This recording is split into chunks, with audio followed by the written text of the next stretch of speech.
नमस्कार दोस्तों, आप सभी का अपनी कहानी चैनल पर स्वागत है। दोस्तों आज हम इस वीडियो में सुनेंगे रमा एकादशी व्रत कथा।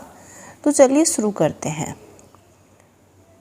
कार्तिक मास के कृष्ण पक्ष की एकादशी को रमा एकादशी का व्रत रखा जाता है। ये दिवाली से पहले रखे जाने वाला व्रत काफ़ी ही खास होता है। इस दिन भगवान विष्णु के साथ माता लक्ष्मी की पूजा करने से सभी मनोकामनाएं पूर्ण होती हैं और घर में सुख समृद्धि प्राप्ति होती है।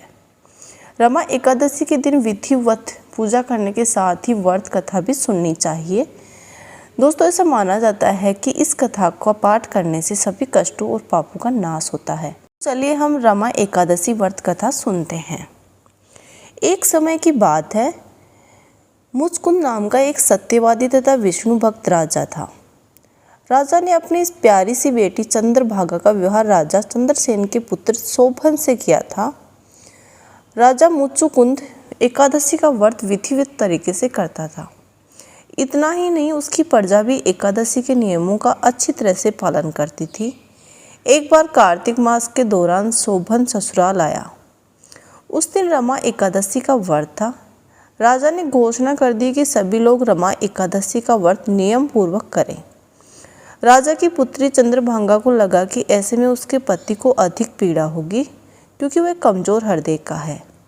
जब शोभन ने राजा का आदेश सुना तो पत्नी के पास आया और इस व्रत से बचने का उपाय पूछा।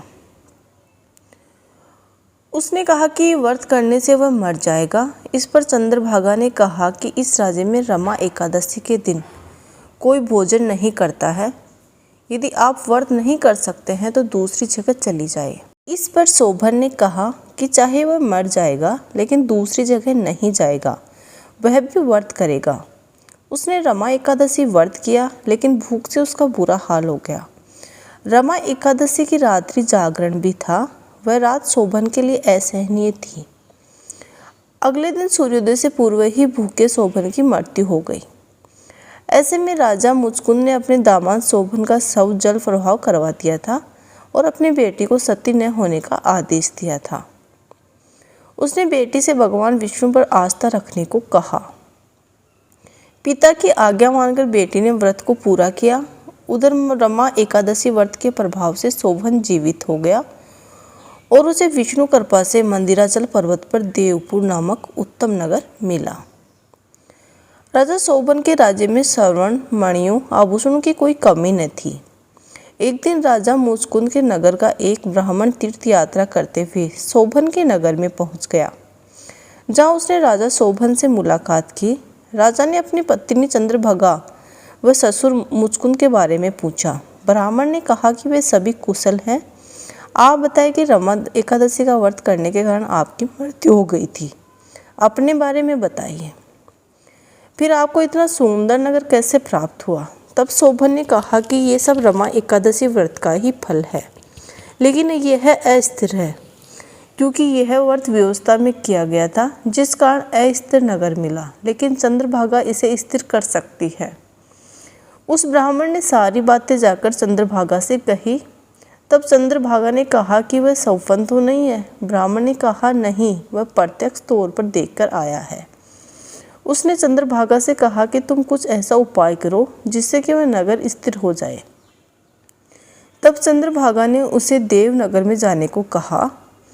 उसने कहा कि वह अपने पति को देखेगी और अपने व्रत के प्रभाव से उस नगर को स्थित कर देगी। तब ब्राह्मण ने उसे मंदराचल पर्वत पर वामदेव के पास ले गया। वामदेव ने उसकी कथा सुनकर उसे मंत्रों से अभिषेक किया। फिर चंद्रभागा ने व्रत के प्रभाव से दिव्य देह धारण किया और शोभन के पास गई। शोभन ने उसे सिंहासन पर अपने पास बिठाया। फिर चंद्रभागा ने पति को पुण्य के बारे में बताया। उसने कहा कि वह अपने मायके में 8 वर्ष की आयु से ही नियम से एकादशी व्रत कर रही है। उस व्रत के प्रभाव से नगर स्थित हो जाएगा तथा ये प्रलय भी नहीं आएगी।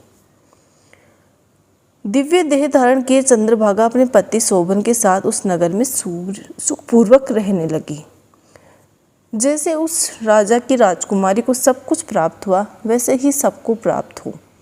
बोलो विष्णु भगवान की जय।